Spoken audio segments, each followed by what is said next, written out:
Oh, for God's sake.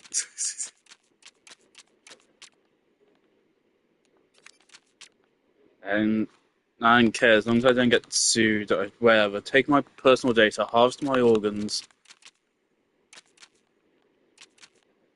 Have to scroll all the way to the bottom. Alright.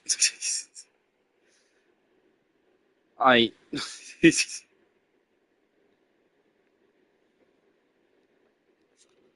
I will screenshot that. I don't think I have a WB Games account. I didn't know WB Games account was a thing that existed. No. I fucking remember what that did when I set an account up for bloody Resident Evil 1. Christ. Alright. Lego Batman Legacy of a Dark Knight. DC Studios. Okay. Is there a fan, or what will I do have a fan on? Thankfully, it's going to start getting colder again over the next couple of days. So hopefully a fan will no longer be necessary. And I'm also...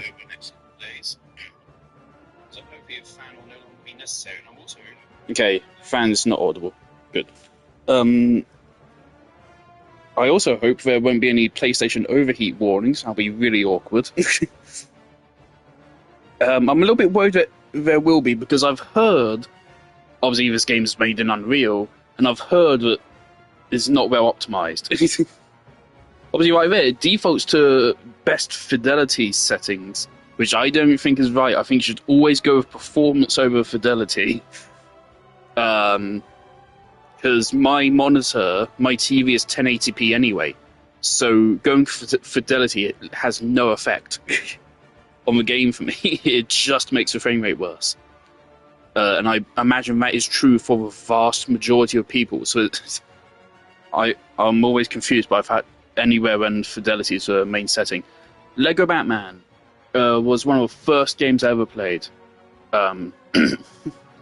On the Xbox. I played it with my dad, and we loved it, and that was a very long time ago.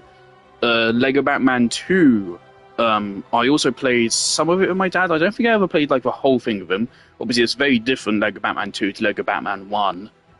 They brought in a much bigger DC cast. It kind of went open world. I think it was the first Lego game which did that, which went kind of open world-ish, kind of.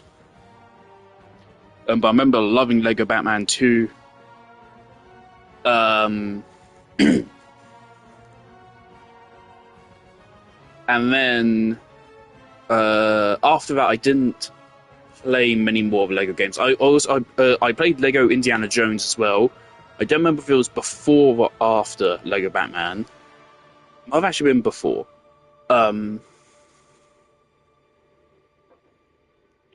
I also played the Lego Marvel Superheroes, I think it was.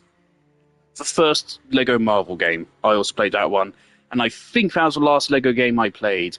I did try Lego Batman 3 Beyond Gotham, and I remember fucking hating it. I don't remember much of it. I remember Brainiac was in it, and I remember they had, like, planets that you go to, and they were kind of fucking annoying or something. I don't remember. I just remember not liking it.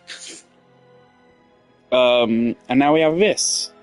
Pretty sure Lego Batman 3 was like best part of 10 years ago, so it's been a while.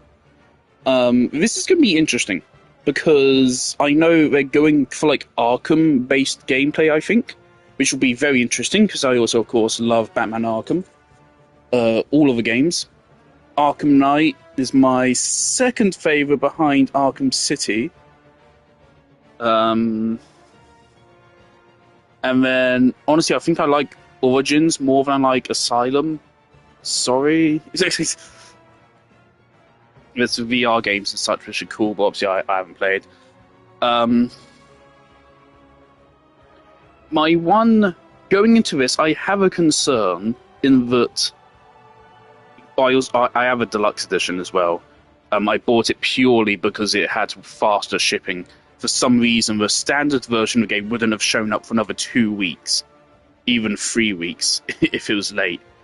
As this was a next day delivery, so I bought a deluxe edition, just so it would turn up quicker.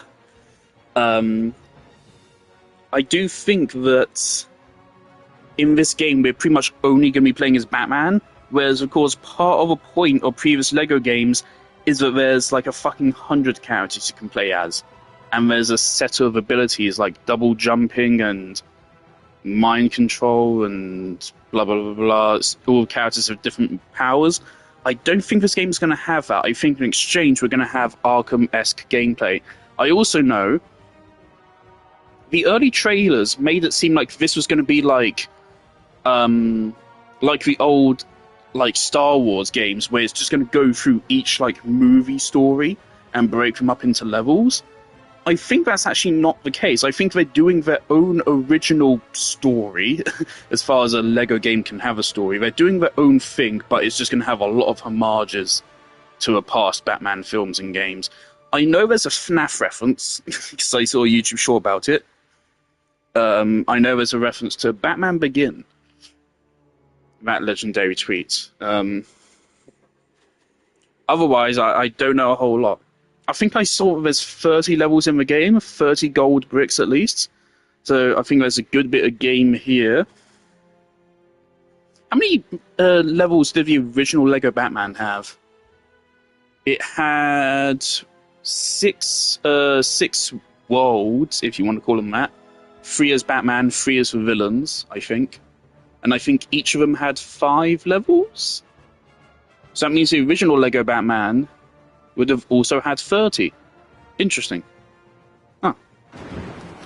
Let's just go. Oh, baby. Oh, fuck off. Yeah, baby, let's go. I have mixed feelings on this. It's cute and all.